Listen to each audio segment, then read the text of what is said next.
Hello, friends, and welcome to Conversations with Consequences. We are the radio show and podcast of the Catholic Association, where we aim to change the culture one conversation at a time. You can listen to Conversations with Consequences on the EWTN Global Catholic Radio Network, Saturday mornings at 7 a.m. Eastern, or catch the encore at 5 p.m. We are also on Sirius XM Channel 130. Of course, our radio show is always a podcast. Go to thecatholicassociation.org/podcasts or directly to wherever you listen to your podcasts.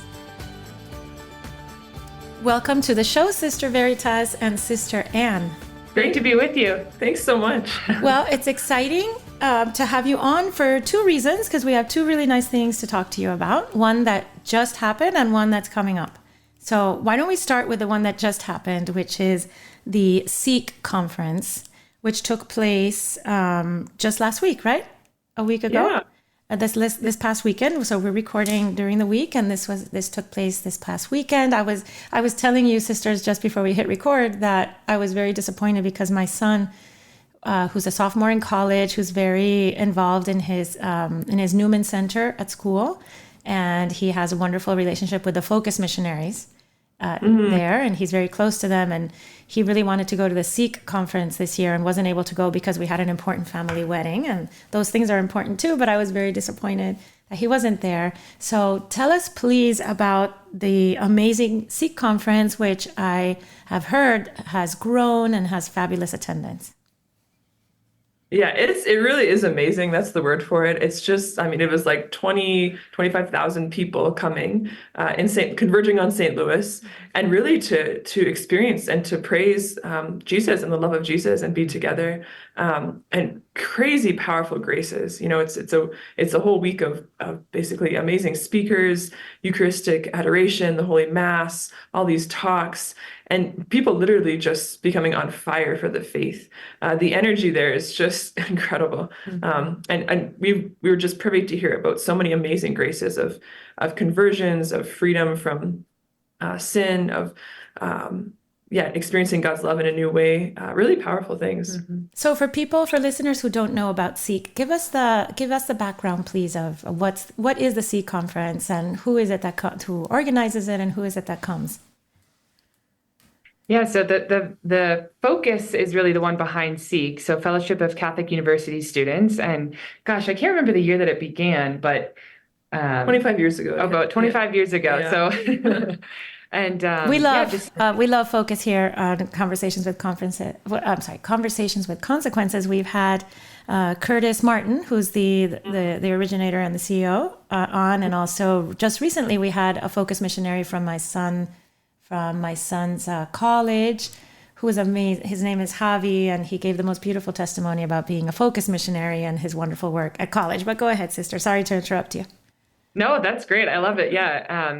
So Focus really, it's kind of the dream of their heart. Yeah. To be able to share the gospel with as many as possible and to create missionary disciples. And so it's really an opportunity for college students and those not in college to encounter Christ. And so they started these conferences years ago of a gathering. And in some ways, it feels like a mini World Youth Day. It gives people an opportunity to be in contact with the Church Universal. And it's just, it's a beautiful experience of talks throughout the week, and prayer time and Mass and the sacraments, and just really, a convergence, as you were saying, sister. And very young, right? It's a very young crowd. Yeah, 18-year-olds, mostly 18, 19, 20 people in college. And then you do have some that are after college, but there's booths set up of all kinds of Catholic ministries in the States and beyond. So it's really, it's a beautiful experience. Mm-hmm. Does that give you, seeing that kind of congregation of youth, does that give you a lot of hope for the future? Because I think lately, I don't know about you sisters, the Sisters of Life are just, I know that you radiate hope and faith, and so you must have a lot more confidence than regular people like us who are sometimes bowed down, by the way that the world seems a dark place. And certain, things that have happened recently have made me a little sad, more sad than general, about the state of the world. Things that are happening in Israel, for instance, and the atrocities, that were committed, that one doesn't like to think are possible for human beings, right? To commit against each other. But anyway, what does that feel like when you see a group of young people so beautifully committed to our Lord and to the ideals that save? Yeah. Well, it's so powerful. I mean, really, yeah, there's so much hope, so much real grace. And you realize like Jesus is alive and he is working. Like he has not left us. He is here with us. And the miracles that happen in the gospels, they're still happening today.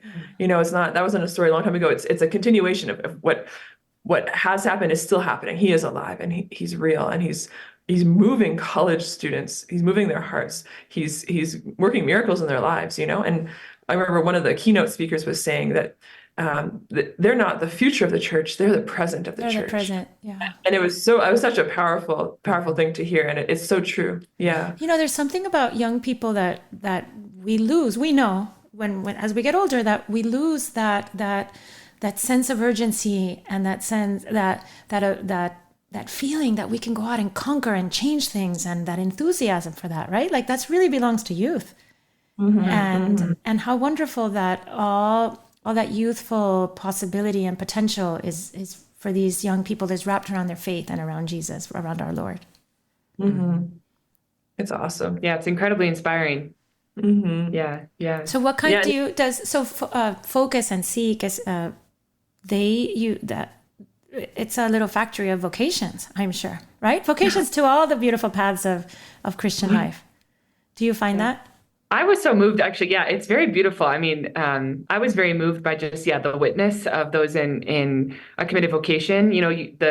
One of the mornings, they were Relevant Radio was hosting the rosary every morning in the main stadium. And one morning, one of the MCs had her little baby in her arms while she was praying the rosary. So even that, just the witness of a mother who's faithfully living her vocation, and it's chock full of families and religious. And so it really just gives, I think young people a sense of the value of love and giving your life for something, and really an encounter with the vocations that are offered to them by the Lord. So definitely, I think a lot of grace there of people being able to say yes and open their hearts to God's will in new ways. For our listeners who don't know much about Focus or Seek, I'm sure they can Google it and go online and on their websites, but they can look forward to another conference next year. Is it always held in St. Louis? It's not. So they change it up every few years. So next year is actually going to be Salt Lake City, which is great. But for those who didn't go, you can actually go. They have a great new website called seekreplay.com, where you can actually watch all of the big keynotes and big breakouts from this year's Seek. So you can go on there and see those for free. So seekreplay.com, which is awesome. So you were there. Was there some really speaker that really moved you or got a wonderful response? I mean, I'm sure they were all fabulous, but was there one that you remember that really gave you enthusiasm? Yeah, they were great. I mean, there's a great lineup of speakers. I mean, Monsignor James Shea was amazing. Father Mike Schmitz, Father John Israti. We had one of our sisters, Sister Mary Grace, speak. She did awesome. So just really inspiring talks. So lots of material there. Tell us again the website. Seekreplay.com. Okay, that's SEEK. Seekreplay.com. Okay, so that was last week, and that was obviously an amazing success. But coming up in the next couple of weeks, we have the March for Life, right? Actually, in less than a week now, by the time the show airs. So January 19th is the March for Life, and before so it starts at noon, as I well know, as I've been there many times. The morning of, we have something called LifeFest, or you have something called LifeFest. So tell us about LifeFest, what you're expecting to do, and who you're expecting to be there. So LifeFest is a morning rally held on the morning of the March for Life, January 19th. And we're partnering with the Sisters of Life and the Knights of Columbus are partnering to put it on. And it's happening at the DC Armory, which is a 10,000 seat stadium. And it's basically like this awesome morning rally of dynamic speakers and testimonies, music by Sarah Kroger and Damascus Worship. We have Holy Mass as part of it, celebrated by Archbishop Laurie from Baltimore, and Cardinal Sean O'Malley is actually the homilist. And then we have some Monsignor James Shea who was just spoke at Seek, did it so amazingly. He's going to speak again with a Eucharistic time of Eucharistic adoration with powerful music. So it's really, just an invitation to people to come and actually just be immersed in the celebration of life, in a culture of life, and to actually have their hearts formed in a new language of life and love, especially after this post-Roe culture, and how to lean more into understanding the heart of a woman who's pregnant, women who have suffered after abortion, to lean more into living this integrated life that is pro-life and what that means. So it's really just an amazing celebration of life together. So that seems like a very beautiful lead up to the march, which the march has a very strong political undercurrent, right? Or main current, because obviously there's people, the speakers, there's Congress people that come, and there's obviously the march ever since it started decades ago was very focused on changing the laws, right, around abortion, which under Roe v. Wade were so egregiously unjust, right, against the unborn child and against women and mothers and fathers and families. Of course, it's not just the child that suffers. So how wonderful. So there is that strong political part to it, but how wonderful that all these people, young people, mostly young people, I imagine, at the LifeFest, then go from, are prepared really beautifully spiritually, right, for the march itself. So they don't miss that. So they don't miss like the big picture, as you say, of of what it is to be pro-life. Like what does a culture of life look like? Which I think for a lot of young people must be hard to imagine and hard to even contemplate as a possibility, right? Because they have grown up, as so many of us have. Even I was born a little before Roe v. Wade, I guess, but we don't know what a culture of life would look like, right? Well, I think it begins with our hearts first, like that every human heart is longing to know that they're wanted and they're good, and that God has a beautiful plan for them, and that he chose them from all eternity, and at every moment he's holding them in existence and breathing life into them and loving them. And when we receive the good news of the gift of our own life, that it's not what we do or produce that gives value to our life, but simply that we are, because we are loved and that we exist, that's enough. When we receive that gift, then it allows us to go forward and to really create a culture of life. So as Sisters of Life, we so long that every human heart knows this truth, and LifeFest is one opportunity to really hold that truth out and bestow it upon others, please God, so that this culture of life can begin one heart at a time. And it has to do with letting go of the materialism that's sort of built into us, right? Materialism in the sense of being too much in tune with the material world and not enough with our supernatural realities, which are so much more real than the things that we can feel with our fingers, right? Or hear with our ears. The supernatural realities, the fact that we are, like you say, creatures that are breathed into existence and loved into being, that we are sustained by this love, and that every person we meet is that radiant creature loved by God. How beautiful that your lives as Sisters of Life are dedicated and are shaped around that tremendous reality. What is that? What is it like to be a Sister of Life?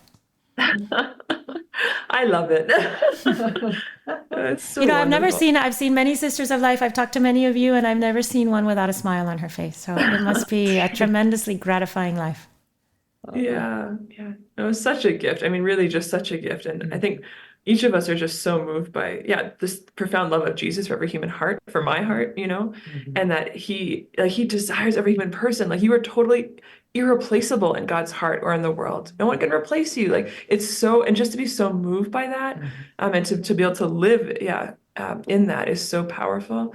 And actually just to look at every person that we see is just they are so important to the heart of God. And as you're saying, every person, you are worth so much more than you can do or produce or achieve, right? That love alone defines the human person. And so just the tremendous gift of living that reality and giving our lives for that truth, and living in communion with each other and with our Lord in the Blessed Sacrament. It's, and it's such a gift and a joy. And yes, everybody has sufferings. Like, every vocation, there's always laundry, but it's like, I like that. I haven't heard that phrase. Yeah. But it's such a joy and a privilege and a gift. So could I ask each of you to give us a little short recount of your vocation story? Very short, whatever you'd like to share. Sure. Yeah. Well, I grew up Catholic, but kind of had a reversion in college in my faith and began just asking question of vocation and God's will for my life, and always wanted to get married and have a family. Watched my sisters fall in love and have children, and dreamt that for my life. But as I grew in my prayer, just felt this invitation from the Lord that my heart would be His alone. And I remember being at a wedding, and after looking up at this new husband and wife, just felt the Lord saying, this kind of spousal love, I'm asking this of you and me, that we would live this together, that my heart would be totally His. So I know for me that was really how the Lord drew my heart, was through that spousal invitation, which is really what He holds out to every consecrated heart, and found the grace my senior year in college when I met the sisters to say yes, and just made my final vows in August, and it's been such a joy, ever since. Oh my, what a beautiful story. How lovely. How lovely to see the romance in it, right? I mean, a lot of people don't think of it as romantic, and yet all the best feelings of our hearts are romantic, right? They're about union and purity, really, right? Romance is all about purity and union and ultimate and complete self-gift. I mean, that's how I think about romance. Complete self-gift. And you, Sister Veritas? Yeah, I felt called in like 6th grade, and I was like, no way, God, never. So 6th grade. Yeah, you were a baby. Yeah, but just a baby. So I pushed away the call for like 10 years. But over that time, I experienced a profound kind of conversion of heart and mind when my parents experienced a conversion, deeper conversion to the faith. And I started reading and really falling in love with the truths of the Catholic Church, and that the truth is a person and His name is Jesus. So intellectual conversion, and then a conversion of the heart when my mom became unexpectedly pregnant, and I was 14, and my little sister totally changed my life, rocked my world, and just my heart like exploded with love in a way I didn't know it could, Went into college, and then finally, after really the call kept getting stronger and stronger and stronger to be totally His, and I kept fighting and fighting. And then I finally, midway through college, really surrendered to Him and just had this peace and this joy I had never known before, and felt more myself in that moment of surrender than I ever felt before. And anyway, found out about the Sisters of Life through a friend who went to World Youth Day and met them there, and really discerned the Lord calling me. So I entered after I finished my degree in college. But just He is so faithful. He is so good. He knows what's going to make us the most happy, and what our hearts are made for. So just so grateful to Him for pursuing my heart. No, you said something very interesting. You said you felt more yourself than you ever had before. What does that mean exactly? How more yourself? What is it about your individuality that your vocation highlights or makes possible? It's a very deep question. Yeah, it's big. I've been thinking a lot about that. I've been thinking about how our relationship with God makes us more ourselves and more individual and more distinct. Because I think a lot of people who don't have the faith, who don't have lives of faith and contemplation, they think that we become, that by giving ourselves over to God, we become just like we become like an interchangeable piece, right? And so I'm looking at you two on Zoom, and maybe some of our listeners are going to watch on YouTube, and they're going to see two women dressed alike, in identical habits with the identical crucifixes on chains, and the only difference between you is your glasses, Sister Veritas, and to what we can see. And obviously your lives must be very similar. You live in community, for instance, and you follow the same paths during the day, and you have the same rhythms of your plan of life. But you're more individual. I feel like you're more individual, you're more yourselves, and you said that. So what do you think, Sister Veritas? Yeah, I could use lots of few thoughts too, but just like every human person is so unique, unrepeatable, made in God's image. Like you reflect the glory of God in a way that no one else can. It is impossible to, So and I think John Paul II talks about we're each incommunicable, which means you can't be me, I can't be you. Like I can only be myself, And you're right, speaking of the mystery of like, actually, the more I surrender to Him, the more I'm in union with Him. He doesn't take away my uniqueness or individuality. He enhances it. He enhances the gift and the beauty that is me, that He's made in His image, unique and unrepeatable. And so I think that's the wonderful gift of holiness. It's like, my uniqueness doesn't disappear. It actually is enhanced. And you can see this in the lives of the saints, right? Like the saints are so different from each other, right? You have like You have like, it was Pope John the 23rd who, all he could do for fasting was instead of putting 5 teaspoons of sugar in his tea, he put 2, Oh. and he was a large man, and then you have like some saints, who just lived on the Eucharist, right? Or you have saints who are funny and Or saints who are saints that serious. go into battle, or saints that are tremendously Right. pacifist, right? They couldn't kill a fly, and you have Joan of Arc. Right. Yeah. And so it's wonderful. And actually, it's just the gift of, our St. Francis de Sales said, and our founder would often quote this, but being a saint is being yourself, and actually to become more and more who you are as God has made you to be. And your committed vocation actually flourishes that possibility. Committed love actually allows you to have the freedom to love with the uniqueness of your heart in a powerful way, And so I think, yeah, kind of finding our vocations, it's been this like trajectory of just the Lord revealing more and more to you who you are as he reveals more and more to you who he is. So Because I suppose the more you love, the more you develop, right? So you become more. So you also, there's more to know, right? The more you love God, the more you are. That there's more of you, right? There's deeper and deeper parts of you that you can then live more deeply in and know yourself better. What do you think, Sister It's Anne? I'd like to think of the analogy of filling a balloon, when John the Baptist said, he must increase, I must decrease. But it's almost like when you blow up a balloon, right? There's more and more air, like that was like the life of God. And you're stretched more, but you actually become more who you are because you're meant to be filled. You're meant to be like a balloon. It's a very rough analogy, limping analogy, but No, it's, no, there's I a like truth. it. What about, okay, but here's a question, and we're getting now deep into philosophy, but there is in the modern culture, there's a very strong, like almost enforced, horribly enforced idea of individuality, which is completely different from what we're talking about here, right? Like, be yourself at all costs. Do what you want to do today. Don't let that kind of putting the self in the center of everything and having to do what yourself is calling you to do, regardless. How is that different? How is that modern culture's idea of individuality different from what we've been talking about? Well, it makes me think of, I'm sitting here with Sister Veritas, Sister Truth. So, but I'm thinking of the scripture passage where it says, the truth will set you free. And really, I think what Sister's speaking of in this beauty of flourishing and stepping into who you are is allowing the truth of who God is and who we are to fill the entirety of our being. And truth is a person. So stepping into the life of Jesus and who Jesus is, that actually allows us to become truly free and truly uniquely who we are. But we can't live it apart from Jesus and the truth of what he holds out to us, of what it means to be a human person and what it means to love and where we come from and where we're going. So really, yeah, freedom is connected to Jesus, and really only living in accord with him are we truly ourselves. And I think that's the difference in the culture is trying to find freedom apart from Jesus and trying to find who you are apart from him. And really it's only in him that will grow into the gift that we are. So developing our individuality, but our individuality wrapped around the truth, right? Who is Jesus?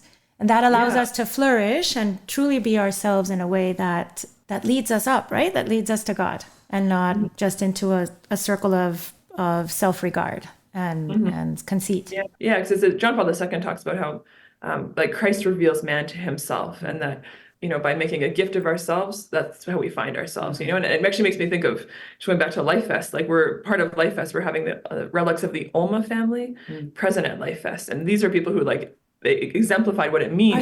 Are they the Catholic Poles who gave their lives to guard their Jewish friends? Yeah. That's So a beautiful story.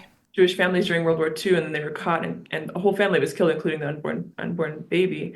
And it's like, wow, what a witness, of exactly what you're talking about, of giving yourselves in love and actually becoming holy, becoming saints, becoming truly who you are. And that this little unborn baby, this little 1-year-old, this little 5-year-old, like, they're all now going to be blessed. They're all blesseds, And so I think just the tangible example of that, and the gift of being able to venerate the relics at LifeFest, which is exciting. So That's what a wonderful thing to make central at LifeFest in these days, of anti-Semitism and the kind of horrors that we thought were contained in history, but they're very present now.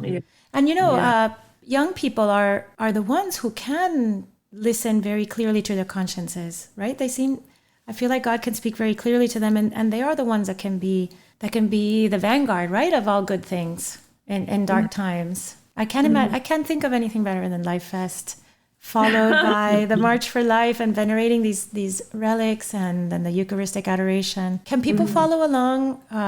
Is there like a link that they can follow along live from home if they can't make it? Most people can't make it, obviously, to LifeFest. Yeah, so if you go to the website, lifefestrally.com, so you can actually register there. So we encourage you to register now. We want to fill that stadium, so please, it'd be such a gift to have you. But they'll be live streamed as well. So you can watch out that link, lifefestrally.com, and on the day of will be the live streaming also on that website. So they can watch from home as well. Okay, so if you're in the DC area, or you can get there on January 19th, it starts at 6 a.m. At the day of the march. And tell me again the name of the stadium. You said the Armory. The DC Armory. Yep. DC Armory. The doors open at 6 o'clock, and just because it's such a big stadium, so many people. So doors open at 6 o'clock, and then Damascus Worship, which is kind of like a new cutting edge Catholic worship team. I guess how you describe them. They'll start to play at 6. Then 7:30 is kind of like the welcome and the testimonies and music, and then we'll have Eucharistic adoration with music by Sarah Kroger at 8:45, and then 9:30 Holy Mass, and then there's some testimonies all sprinkled throughout, which are going to be so powerful. So yeah, we're really, really excited. Okay, well, I hope that you fill the stadium and that it's a fabulous success. I can't imagine it not being a success. My daughter was there last year. I wasn't able to go because I was working there at the march with the March for Life itself. But last year, she was 16 then, and she just loved LifeFest. So send your young people, bring them, go. It's a wonderful experience and an opportunity to unite ourselves with Christ and with all things life before the March for Life. So thank you so very much, sisters, for joining me today on Conversations. It was a great pleasure and an honor. Thank you so much. A gift to be with you, really. Yeah. Thank you.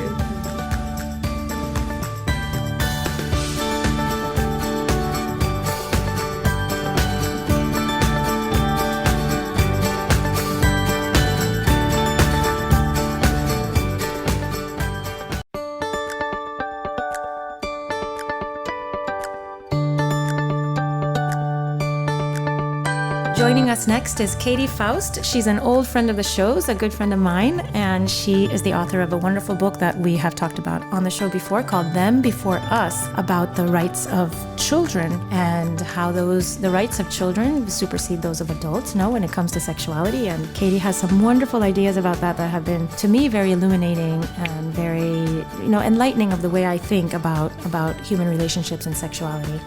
But we've asked Katy to come on the show today to talk about surrogacy, another topic that she's very interested in and has written widely about. Pope Francis said on January 8th, and I'm quoting, "The path to peace calls for respect for life, for every human life, starting with the life of the unborn child in the mother's womb, which cannot be suppressed or turned into an object of trafficking. In this regard, I deem deplorable the practice of so-called surrogate motherhood, which represents a grave violation of the dignity of the woman and the child based on the exploitation of situations of the mother's material needs. A child is always a gift and never the basis of a commercial contract." So welcome to the show, Katy. Thank you. Thanks for having me. Thanks for covering this. Thanks to the Pope for speaking very clearly about surrogacy and the harms that it has to women, but especially to children. Surrogacy is a difficult topic to talk about, even with Catholic and Christian people who already have a strong sense of the dignity of children, the dignity of life, because they tend to see it as sort of a gift to an infertile couple where no life is expended. It's simply a kind of passage through the womb of another woman who's happy to do it. I think many people imagine that it's very often done as a charity, by a woman. A woman volunteers to be a surrogate for someone she loves, for instance. Explaining surrogacy and the harms of surrogacy and how unethical it is a difficult lift, even with people who are pro-life. Has that been your experience, Katy? Yes, it is. And it's because we have this false idea about what surrogacy is. It is, you talk about surrogacy, and probably because you and I run in fairly pro-life, conservative, pro-family circles, if we know somebody that has done surrogacy, it might be the woman whose sister is doing it for free because she had uterine cancer and no longer can carry children on her own. And while that does happen every now and then, that is not really what surrogacy is about. Largely, these are are surrogacy would not happen without a commercial transaction. Altruistic surrogacy, where nobody gets paid, was legal in New York for several decades. But there was a huge demand for a push for commercial surrogacy because there were so many people that wanted children and not enough women who were willing to do it for free.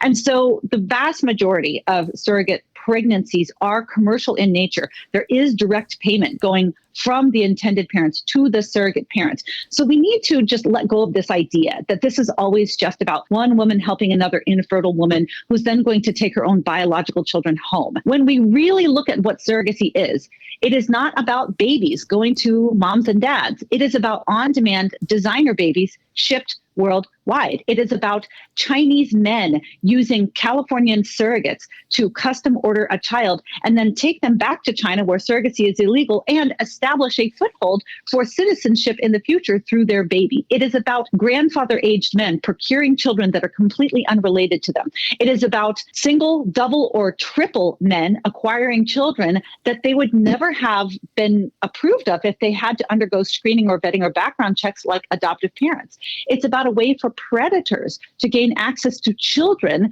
that never would have passed adoption screening. It's about celebrities who don't want to ruin their bikini body by getting pregnant. So we really need to look at what this looks like on the ground and say, our picture of this being just one woman helping another woman, while that may happen in a slim number of cases, that is not the reality of what surrogacy looks like when we're looking at it in totality. When the Pope refers to surrogacy as a kind of human trafficking, what does that mean? So this is exactly right. I used to be the assistant director of the largest Chinese adoption agency in the world. One of the things I was responsible for was ensuring compliance with international, federal, and state level standards to ensure that it was a legitimate adoption. And how do you know if it's a legitimate adoption? One of the main kind of bright red lines is money will never go from the adoptive parents to the birth parent or the genetic parent. If money ever went from the people that was adopting to the first family, in essence, so they would relinquish the baby, it was no longer adoption. It was child trafficking, and both the parents and the agency were criminally liable. So that is one of the most straightforward explanations of what is child trafficking, what is baby selling. It's when the people who want the baby will pay the birth parents for the baby. So that is part of adoption best practice. But big fertility, surrogacy, sperm selling, sperm purchasing, egg selling, egg purchasing is built on direct payments to the genetic parents and the birth parents. Money always goes from intended parents directly to the first family, so they will relinquish rights on their child. So categorically, surrogacy is child trafficking when we look at, all the different contracts and best practice that we have established internationally around adoption. And if you add on to that many of these situations occur between wealthy recipients and very poor womb renters, right? As you might call a woman who is renting out her womb for 9 months. What is the differential there between the wealthy and the procurers? We don't have a lot of data because there's really no requirements for big fertility to track anything that they do. It is largely regulation free. We don't know how many embryos they destroy. We don't know what happens to these children after they are placed with their intended parents, even though many of them are trafficked across borders, which is another violation of children's rights established in the UN Convention on the Rights of the Child. It's very hard for us to understand even the outcomes, health outcomes for these children, because nobody is studying or tracking it. So we don't know the vast disparity, but there is a disparity. The reality is big fertility sets up shop in locations and countries filled with economically desperate women. Right now, 25% of the global surrogacy market is headquartered in Ukraine because these women have lost their husbands are at the front. They desperately need to make some money. We already have accounts of women who are surrogates who are, spending their time in a bomb shelter. And we still have the surrogacy agency saying, oh, we're committed to making sure that you can still have your surrogacy pregnancy. It absolutely disregards the rights and well-being of the women. But from a children's rights perspective, that's not the tact that we take, because there are situations of surrogacy where you have the intended mother, the surrogate mother and the genetic mother, the egg donor, who all love and consent to and benefit from the surrogacy arrangement. So in our perspective, the feminist angle of this is exploitation of women is not strong enough. But the argument of this is exploitation of children, this is a violation of their rights, is the right way to look at this, because I agree with you, Katy, and I want to make sure that you get down to the bottom of that, because I completely agree, but I do think that it's a harder sell. And now explain why. Why? Because I think this is the main point that has to be made. Well, it is a harder sell, and it is on the basis of the exploitation of women that largely surrogacy is banned across Europe. I mean, this is a process that is considered trafficking in a large portion of the developed world. But again, I think it falls short. The reality is we have to look at this from the child's perspective. It actually is the same way that we look at issues of abortion. A lot of the time, the woman is very happy with the procedure.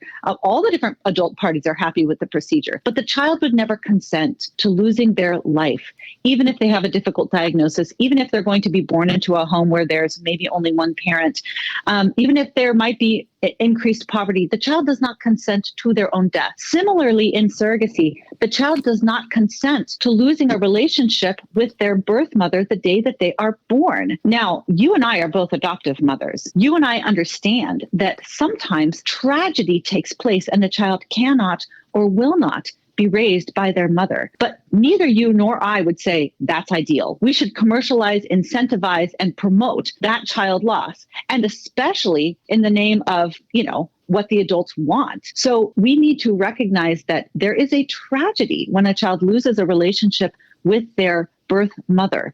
And the proper response is to mourn and then seek to mend that wound. What surrogacy does is it commercially inflicts that wound because adult desires are overriding the rights of children. So it's something we have to stand against in all cases. Katy, some people would say that the woman who is bringing the child along in her womb is not the child's mother necessarily in a surrogacy situation. Sometimes she's carrying the ova. The ova of another woman is used. A woman who may not be able to, who can ovulate possibly, but cannot have a pregnancy to term. What is that still a case of a child losing their mother?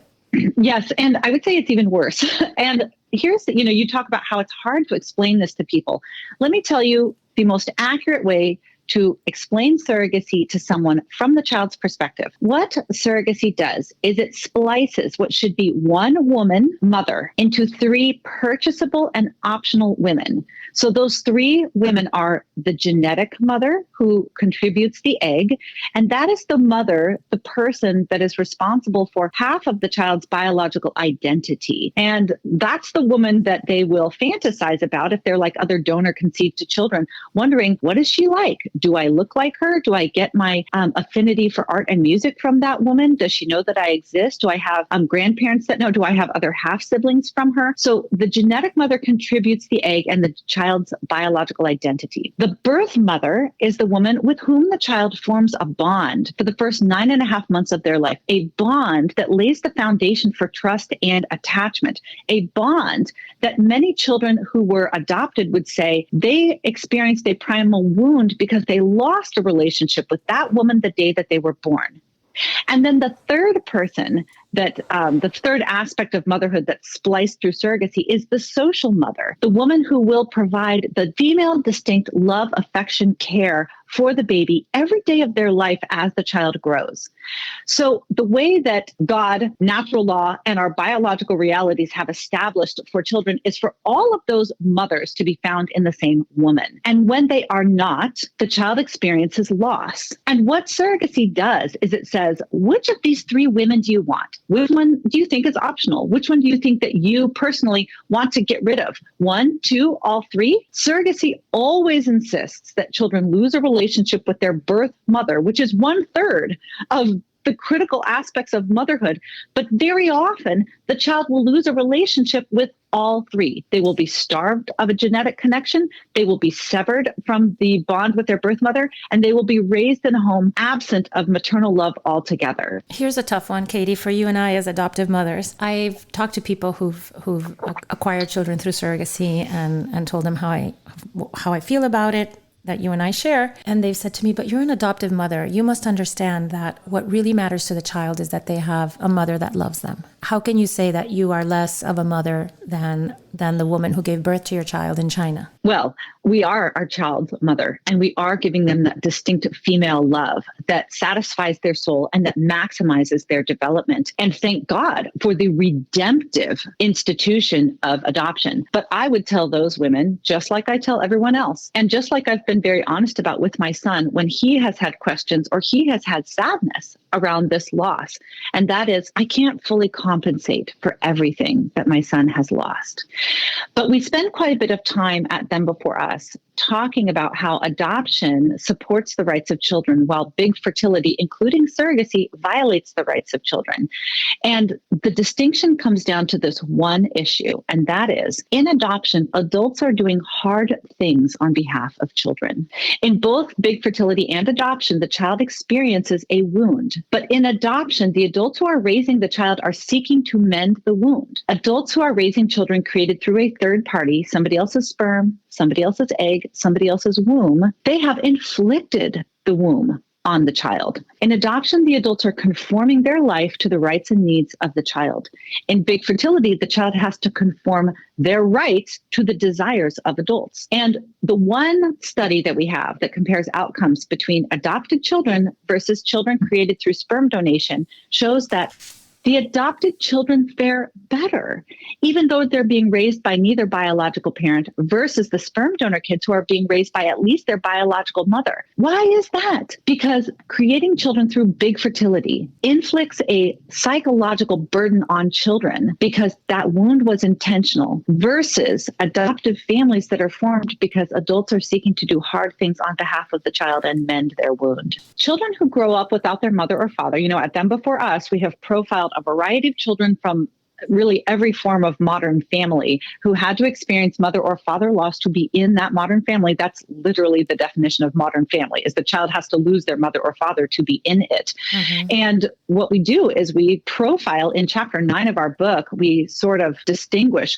what is that psychological burden? Because children are going to wonder about their missing parent. They're going to experience loss, whether they lost their parent through death, divorce, abandonment, or reproductive technologies. They're going to need to process and understand, why are they growing up apart from their first family? In the adoptive home, because the adult is not responsible for the child's loss, they don't have to process and mourn in isolation. They can talk to their parent who is seeking to mend their wound. In big fertility, if they were to voice their loss, their confusion, their bewilderment, their longing to know their missing parent, they are talking to the adult responsible for the other parent being out of their life. And so it means the child has to process in isolation. And that is where the psychological burden gets very, very heavy. So talk about how the definition of infertility expands in order to support the infertility corporate behemoth. Well, just like every other change that is taking place in the marriage and family world, the definition of infertility is now morphing based not on any kind of medical reality, but based on the desires of adults. And that is what we're seeing across the board, whether it is the definition of parenthood, the definition of marriage, whether it is what is permissible in reproductive technologies. All of it comes down to, what do the adults want? And then reality tends to bend around that. And so we have this misconception that adults have a right to a child, even if that means the child has to lose a right to their own mother or father or both. So it's very important that we, all of us, conservatives, Christians, just responsible adults, start to think about marriage and family in a way that grounds itself in the natural rights of children, both their right to life and their right to their mother and father. Because when we do that, we get the right answer to questions about what is infertility, or what is the definition of marriage, or is sperm or egg donation or surrogacy permissible or desirable or moral or beneficial. And so that is really what we try to do at Them Before Us, is we lay the foundation for the rights of children. We talk about why defending children's rights is so critical to their mental, physical, emotional, psychological, academic well-being. And then we insist that all adults, single, married, gay, straight, fertile, and infertile, conform to the rights of children, because the only alternative is for children to lose their rights for the sake of adult desire. And that is a recipe for an unjust society. Well, that's a beautiful place to end on, Katy. You explained that so perfectly. And please tell our listeners where they can learn more about Them Before Us. So thembeforeus.com is the place to go. Thank you, Katy Faust. Thanks for having me. And now Father Roger Landry offers us, as is customary, a short and inspiring homily to prepare us for this Sunday's Gospel. This is Father Roger Landry, and it's a joy to have a chance to ponder with you the consequential conversation God wants to have with us this Sunday, which He will help us enter more deeply into the inner nature of our Christian calling. Just as He engaged two of His first followers then, so He wants to guide us now into the three main stages of growth in any Christian vocation. At a time of so much instability, confusion, and anxiety, as we mark this week the 51st anniversary of Roe v. Wade, as we begin in earnest the presidential election season with the Iowa caucuses, as we continue to pray for a quick and just end to the war raging in Ukraine, the Holy Land, and beyond. The world, our country, the church, society, and our families need us to be the fully mature believers who can deliver Christ's light, love, and peace. So let's enter into the life-changing conversation Jesus wants to have with us as He seeks to help us come to full stature. The first stage of this consequential conversation is a true, deep encounter with Jesus. When John the Baptist saw Jesus walking by and said, "Behold the Lamb of God," two of those who had been following and helping the Baptist, Andrew and another disciple, whom most certainly was John the Evangelist, were obviously intrigued. As good Jews, they knew the significance of the Paschal Lamb from the Passover rite to free the Jews from slavery in Egypt, from their reenacting it each year. When John pointed out Jesus as that Lamb of God, they couldn't help but be curious and full of wonder, so they tried to find out more. Inquiring minds, after all, want to know. They began to follow Jesus, but being fishermen, they were not particularly adept as private investigators. Jesus, aware that they were on his tail, turned around and asked, "What are you looking for?" Caught off guard, they asked, "Teacher, where are you staying?" Jesus didn't respond with a direct answer to their small talk, because he didn't want to meet them at the level of curiosity. He did respond, rather, by trying to bring them from curiosity to something higher. "Come and see," he said. He invited them to follow him more closely and to spend time with him. This was the first stage of their Christian life, a true encounter with Jesus. That leads us to the second stage of growth and vocation. Once we encounter Jesus, we're summoned to change and invited to become his disciple. Disciple is the Greek word for student. We recognize Jesus as the master and we begin to learn from him. Not just facts or other information that we might ignore or forget, but mainly learn him and from him how to live, how to die, and how to live forever. We learn a new way of life. At Jesus' invitation, Andrew and John came and saw Jesus' homeless mansion, where he didn't have a place to lay his head. St. John gives us a very interesting detail, which is one of the reasons why he was almost certainly the other disciple he named, because it would have been hard for him to know it otherwise. It was about 4 o'clock in the afternoon. This detail shows us first how much of an impression the encounter with Jesus had in his life, that he would never forget the precise time he met Jesus for the first time and decided to follow him. It also shows us that this meeting wasn't brief. Scholars convincingly have demonstrated, based on the text of John, there was probably a Friday when this encounter happened. And once Jews reached about 4 p.m., the Sabbath would begin, and travel would be prohibited. So it's likely that Andrew and John got to spend not just an hour or two with Jesus, but a little more than a full day with him, peppering him with questions, answering his queries, laughing, praying, just being with him. Whatever happened over that length of time, they were changed and converted. They were no longer curious hangers-on. They were believers.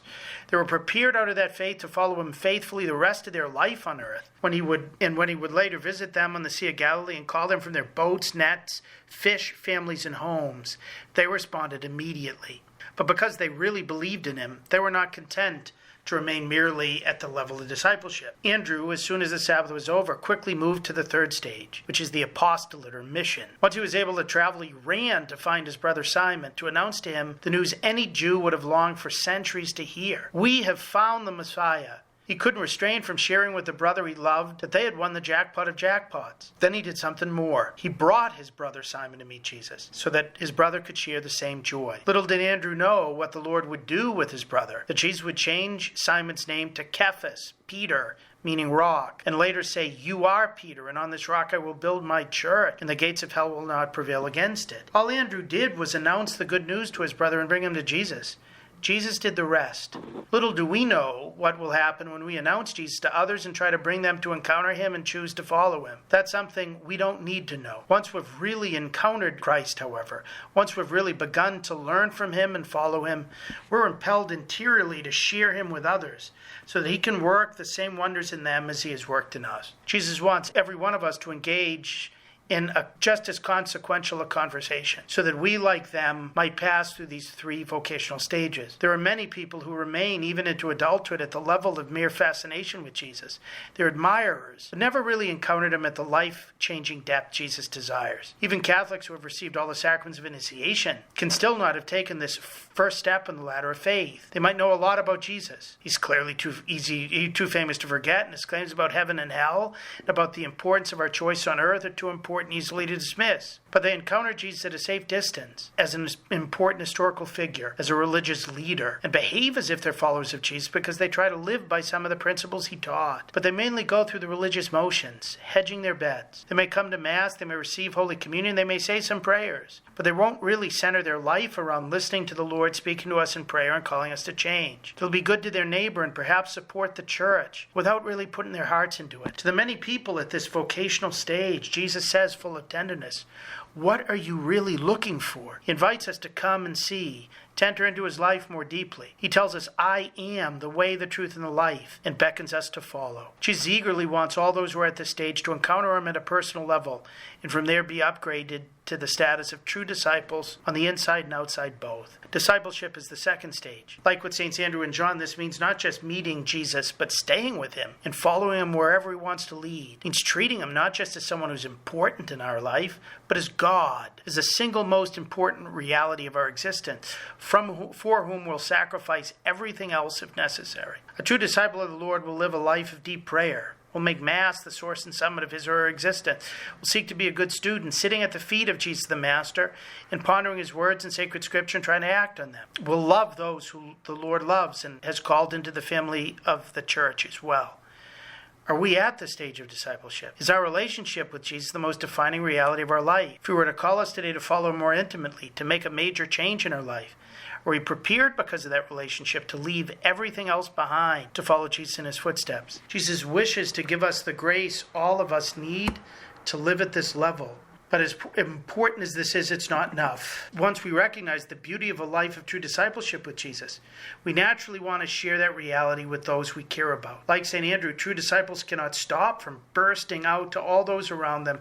We have won the lottery. We have found the Messiah.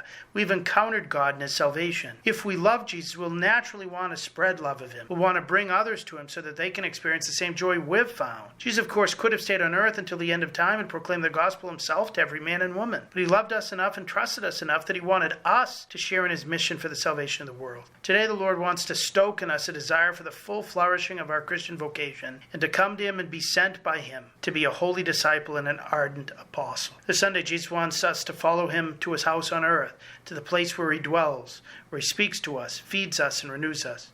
He'll turn to each of us and ask, "What are you looking for?" and wants to help us to seek him, to find him, to love him, to share his life, and to bring others into communion with him. As we prepare on Sunday to behold and receive the Lamb of God who takes away the sins of the world, we ask for his help to become like St. John the Evangelist and St. Andrew, so that at the end of the celebration of the Christian Sabbath, filled with the fire of the Holy Spirit, we'll go out to find those we love and bring them Jesus, the great news personified. We have indeed found the Messiah, and so much more than the Messiah. At a time when our world, church, society, and families need the Messiah more than ever, let us make it our top priority to bring Jesus to others and others to him. This is why we're alive. God bless you.